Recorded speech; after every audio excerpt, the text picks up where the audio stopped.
Let us begin with a rather astonishing paradox. It is the very problem that brings you here, the puzzle that keeps you awake in the quiet hours of the night, and the riddle that sits at the center of all human anxiety. You want to know how to get out of your own way. You feel that there is a block, a fundamental hindrance to your happiness, your spontaneity, and your peace, and that this hindrance is none other than yourself. But I want you to ask yourself a very simple, almost absurdly obvious question. Who is the you that is trying to get out of the way of you? You see, the moment you set up a project to improve yourself, to liberate yourself, or to get out of your own way, you immediately split yourself into two pieces. You create a conceptual division. On one side, there is the I, the good guy, the manager, the spiritual seeker, the one who wants to be free. And on the other side, there is the me, the bad guy, the ego, the clumsy, anxious, fumbling creature that is always stumbling over its own feet. The I looks at the me and says, "You are in the way. I must remove you. But my dear friends, there are not two of you. There is only you." And the illusion that there is a manager sitting somewhere inside your head, a little homunculus operating the machinery of your brain, is precisely what is causing the traffic jam in the first place. You are trying to lift yourself up by your own bootstraps. You are trying to make your teeth bite their own teeth. You are trying to make your eye see its own eye. And when you attempt the impossible, you generate an enormous amount of friction, exhaustion, and despair. The entire project of getting out of your own way is a trap. It is a vicious circle, because the very effort to stop being in your own way is exactly what puts you in the way. It is the effort of trying to smooth rough water with a flat iron. The more you press down on the water to make it calm, the more disturbed it becomes. The more you thrash around in the quicksand of your own mind, trying to pull yourself out, the deeper you sink. We are utterly fascinated by the illusion of control. We have been brought up in a society that believes the universe is an artifact, a thing that was made like a pot made by a potter or a machine assembled by a mechanic. And because we view the universe as a machine, we view ourselves as machines. We think we are skin-encapsulated egos, isolated from the rest of the world, dropped into this universe as strangers.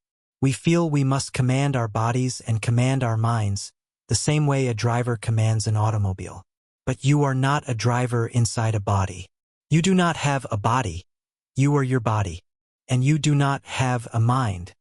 You are the continuous, flowing process of the universe experiencing itself. Just as an apple tree apples the earth peoples, you are a symptom of nature, an expression of the whole cosmic dance. And when you realize this, truly realize it in your bones, the idea of needing to control yourself or get out of your own way becomes entirely laughable. Who is there to control what? Let's suppose you are trying very hard to be spontaneous. You say, "I am too rigid, too self-conscious. I must let go and just be natural." So you try to be natural. You monitor yourself to make sure you are being perfectly spontaneous. Do you see the joke? It is like someone demanding that you love them. You must love me. Love, by its very nature, cannot be commanded. It must arise spontaneously. In the same way, you cannot try to not try. You cannot force yourself to relax. When you try to force relaxation, you are simply creating a new kind of tension, dressed up in the spiritual clothing of letting go. There is an old story of a centipede who was dancing along beautifully, moving his 100 legs in perfect, unconscious harmony. A toad sitting by the side of the road watched him and called out, "Excuse me, sir, I am amazed by your grace. But pray tell, which leg do you move first, and which leg comes next?" The centipede stopped, thought about it, and said, "Well, I move this one. No, wait, I move that one." And in trying to figure out how he did it, his legs became completely tangled, and he found himself paralyzed in the ditch. He fell victim to the paralysis of analysis. He got in his own way by trying to understand the mechanics of his own nature instead of trusting it. This is exactly what we do. We do not trust our own nature. We think that if we do not keep a tight lid on ourselves, if we do not constantly monitor and discipline our minds, we will turn into a chaotic mess. We will go completely mad, or we will become lazy and do nothing at all. We are terrified of what might happen if we simply let the universe run itself. But what if you did? What if, Just for a moment you stopped holding on. Consider the art of swimming. If you fall into deep water and you panic, if you try to fight the water and claw your way to the surface, you will sink and drown. The water is entirely yielding, but it will swallow you if you fight it. If, however, you surrender to the water, if you let your breath fill your lungs and simply lie back, the water will hold you up. You will float. Getting out of your own way is exactly like floating. It is the profound realization that you do not need to hold yourself together, because the universe is already holding you together. The mind is a wiggly thing. The world is a wiggly thing. Look at the clouds, the outline of the mountains, the dancing of the flames in a fire. Nature is entirely wiggly, but human beings are always trying to put things into square boxes. We want straight lines, straight rules, clear definitions, and absolute control. We want to take the wiggly, chaotic, beautiful mess of life and pin it down like a butterfly on a board. But when you pin the butterfly down, it is no longer beautiful because it is dead. Life is movement. Life is a dance. And you cannot control a dance. You can only join it. So, how do we join the dance? How do we stop this obsessive self-watching, this endless internal commentary that stands between us and the direct experience of life? You begin by noticing the present moment. Really noticing it. Not thinking about it, but simply observing it. Most of us are not living in the present moment at all. We are living in a phantom world of memories and expectations. We are constantly looking over our shoulders at the past, feeling regret, guilt, or nostalgia. Or we are leaning desperately into the future, feeling anxiety, hope, or dread. But the past is a memory, an echo in the mind. And the future is a fantasy, a projection. The only reality, the only place where the universe actually exists, is in this eternal now. There is a wonderful maritime analogy. When you stand at the stern of a ship and look back, you see the wake, the trail of white water left behind as the ship moves forward. The wake is the past, tells you where the ship has been. But would you ever say that the wake is driving the ship? Of course not. The wake is just the trail left by the present action of the engine. In the same way, your past is the wake of your life. It does not drive you. It does not determine your present moment, unless you insist on turning around, staring at the wake, and steering your ship by it. When you are constantly thinking about yourself, analyzing your past, and worrying about your future, you are driving your life by staring at the wake. You are completely blind to the open ocean in front of you. To get out of your own way is to drop the illusion that the past is holding you captive. You are free right here, right now, to act, to move, to be. But again, the trap springs. You say, "All right, Alan, I understand. I must live in the present moment. I will try very hard to be present." And snap, you are back in the trap. You are dividing yourself again. The I is trying to force the me into the present moment. You are straining to hear the silence, which is a very noisy activity. So what is the secret? The secret is to realize that there is absolutely nothing you can do to be in the present moment, because you are already there. You cannot escape the present moment any more than you can jump out of your own skin. Everything you do, even the act of worrying about the future, happens in the present. Even the feeling of being in your own way is happening right now. It is a present moment event. When you see this, you stop trying. You surrender.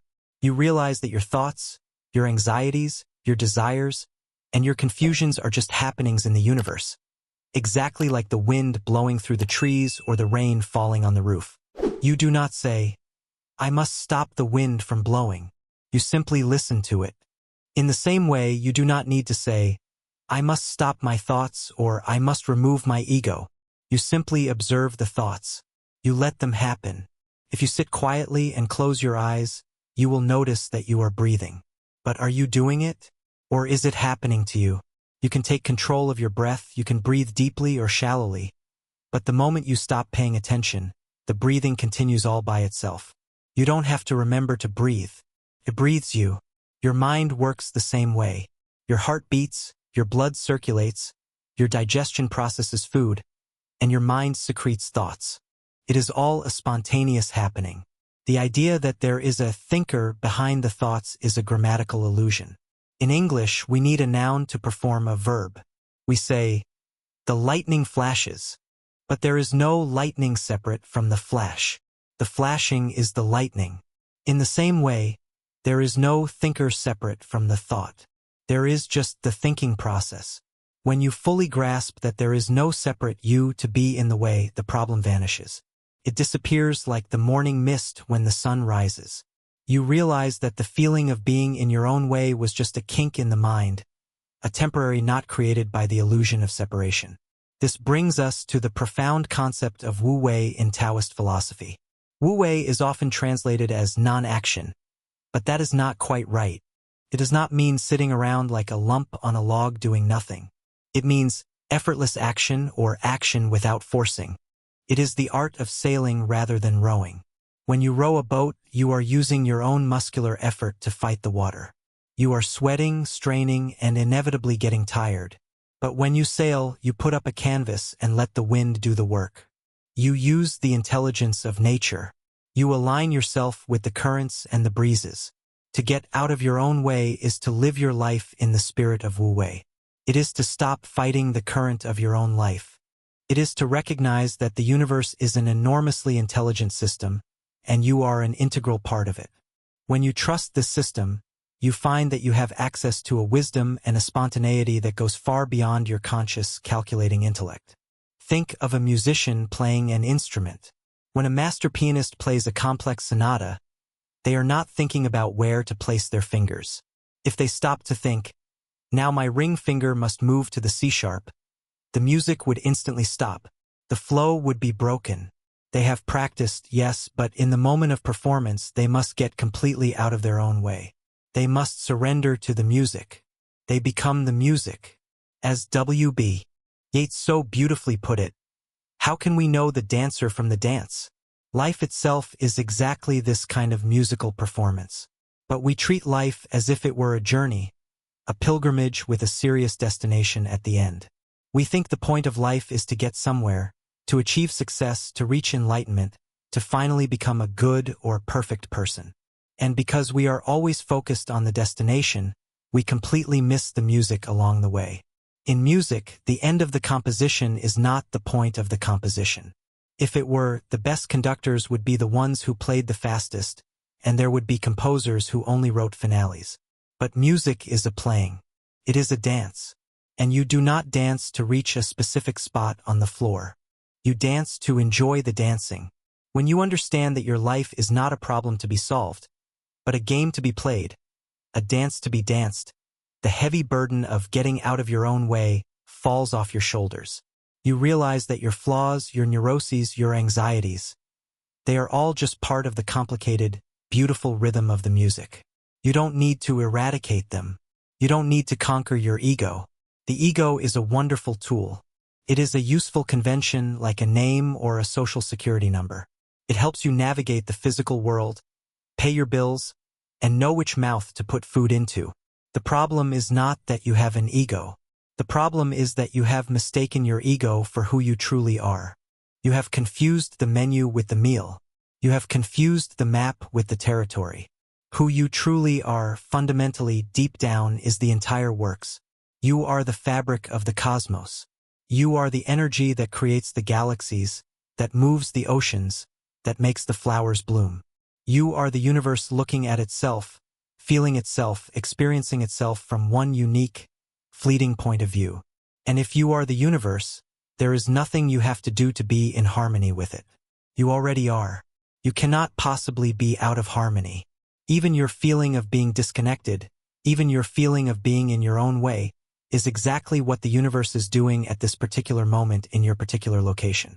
When you see this, a profound relaxation happens. It is not the relaxation of giving up and collapsing. It is the relaxation of a tightly coiled spring that has been released. It is the sudden, joyous realization that you don't have to hold the sky up anymore. You don't have to govern the beating of your heart, and you don't have to manage the spontaneous arising of your own spirit. You let go. You let the water hold you. You let the wind fill the sails. You allow yourself to be exactly as you are, without adding a second layer of judgment on top of it. If you are sad, you are completely sad. You don't say, I shouldn't be sad. How do I get out of the way of my sadness? You just let the sadness wash through you like a passing cloud. If you are afraid, you let yourself tremble. You don't try to be brave. And in that total acceptance, in that radical surrender, the block vanishes. The path clears. So I invite you right now to drop the project. Drop the serious, heavy, burdensome project of fixing yourself. Resign as the general manager of the universe. Allow yourself to be an ordinary, confused, wonderful human being. Listen to the sounds around you. Feel the air against your skin.